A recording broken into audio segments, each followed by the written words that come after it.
let's have a chat about grow zones.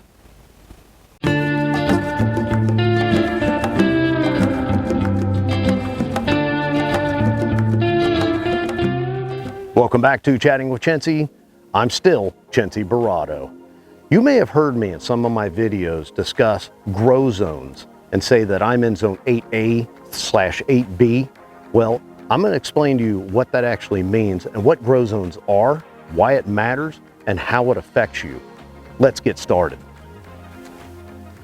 I was at a big box / hardware store the other week, and I was in the gardening center and I bumped into this lady and she was looking at grapevines.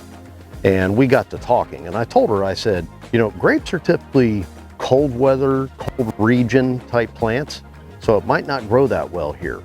And she looked at me kind of confused, and I realized she didn't understand the concept of grow zones. So I pulled out old trusty Google and I Googled, you know, what zone that grapevine grew in, and it was in a much colder climate. And I told her, I said, it's probably not going to grow here. You can try it, but the hot weather is probably going to kill it, and or it won't produce much. That's due to grow zones. The USDA, which means United States Department of Agriculture, posts a plant hardiness zone map every several years or so, which I'm going to show right here. Now, you obviously have to be able to read a map and know where you live, but it will tell you what your zone is and it will correlate with what you can grow in that zone, and it's based on weather. You don't go to Florida and expect to see, you know, Christmas trees, but in the same breath, you don't go to Alaska and expect to see a palm tree. This is due to these hardiness zones. Here shortly, I'm going to give you a quick tour of the things that I'm growing that are native to this region and this climate, which makes gardening and growing fruit much easier. And a lot of people don't understand this, and they really work against themselves in nature, not understanding this. I'm going to give you a few examples, because sometimes you can grow other things in your zone that are not really ideal for this. For example, lapines or lapines cherry. Cherries are more of a cold weather type fruit, but you can grow certain species of those in warmer climates. Now, they're not ideal, they're not going to do fantastic, but it'll give you an out to have some cherries in your repertoire. Also, there's a thing called citrus fruit.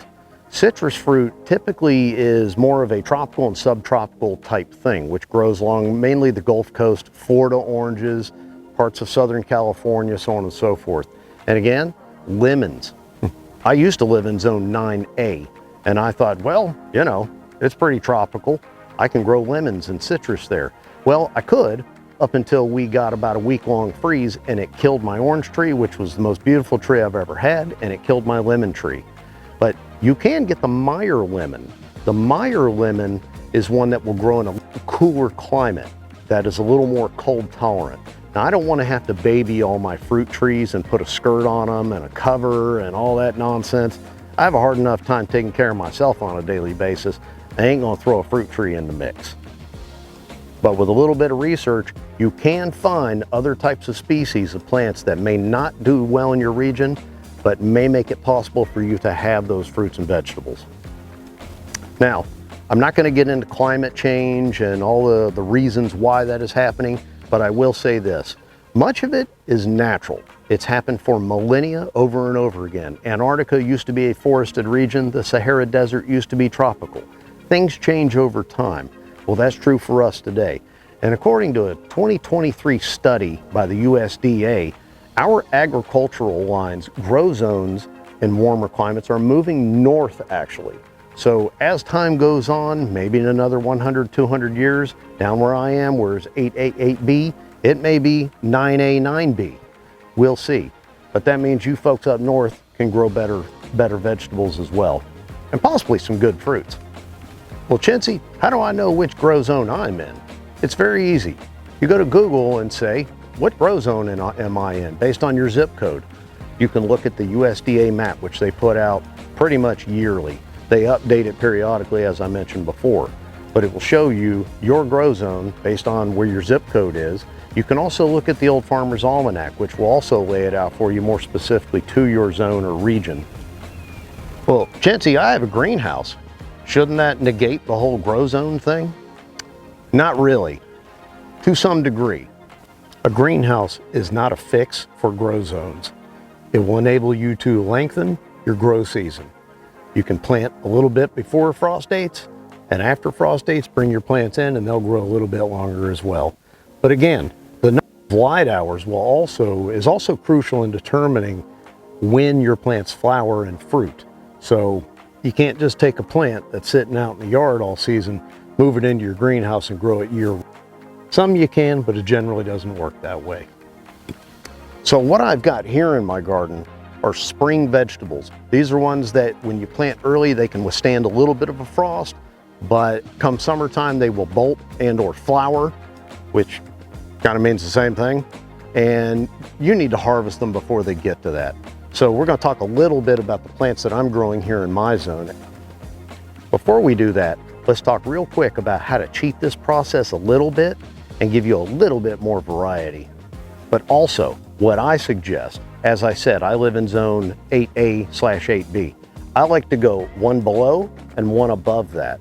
That will help with maybe some unexpected cold and or some unexpected heat. I'm in 8A, I will find a plant that will grow from 7B or 7A maybe, all the way up to say 9A, maybe 9B. With fruit trees, it's a little more specific because, you know, vegetables are more seasonal, fruit trees are more permanent. You don't want to put something in there that cannot survive the local weather. So the lower the number, the colder the region. The higher the number, obviously the hotter the region. This is red Russian kale. I'm also growing collard greens. This is a staple of Southern diet and they do really well. I'm also growing lettuce, Swiss chard,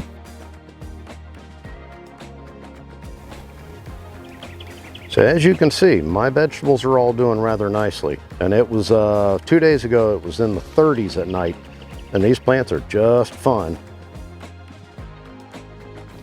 Your grow zones also can affect which kind of flowers you grow, and shrubs and so on and so forth. The old lady really wanted flowers to be able to grow this spring and summer, which is great because it brings in pollinators. But what I had her do was read the backs of the labels where we got seeds, and you could see what the grow zones were, whether annuals, perennials, and so on and so forth. And unfortunately, a lot of the flowers that she wanted to grow didn't grow here.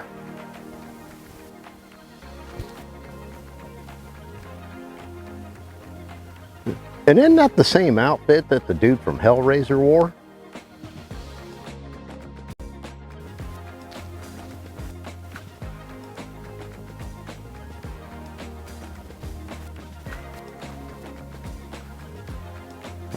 She definitely in a cold grow zone now.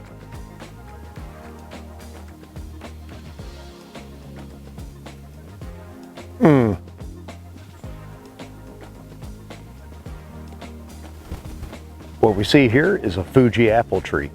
For the record, this is the sweetest apple that you can buy. So if you like non-bitter fruit, this is the way to go with an apple. Behind me here, you can see the red delicious apple. Both of those grow very well here. This is an indigenous plant. This is a plum tree. In my region, these grow native. Now this species, I don't believe grows native, but it will grow here. This is a Methley plum tree. This is a Bartlett pear tree. Behind it, you can see a moonglow pear tree. Work really well in this environment. Right here is probably my favorite fruit. This is a Fuyu persimmon tree. It's actually from Japan, but it will grow in this grow zone. Fuyu persimmons. Now last but not least, the fruit trees that I'm growing in zone 8A, 8B. This is a Alberta peach. That one over here is a Bella Georgia peach. Once again, need 2 different species to pollinate your peach tree. Make sure you get ones that grow in your region. So as you can see, I went through basically all the plants that I'm growing right now at this point in the year, and you can see everything falls within my grow zone. Most of them are a little bit above, a little bit below, some directly on. Basically, make sure they fall within your grow zone, but you have to know your grow zone. And I've already mentioned how you can find out, crucial, and will relieve a lot of stress in your gardening journey. So today we have discussed grow zones, what they are, why they matter, how it affects you, and what you can grow. So with a little bit of study, with a little bit of looking up, your gardening experience will be way more successful with this little bit of knowledge. Hopefully you've gotten some from this video. Please don't forget to like and subscribe, hit that bell notification, and most importantly, don't forget, we were created on purpose for a purpose. Be your purpose. Until next time on Chatting with Chintzy, I'm Chintzy Barato. Out.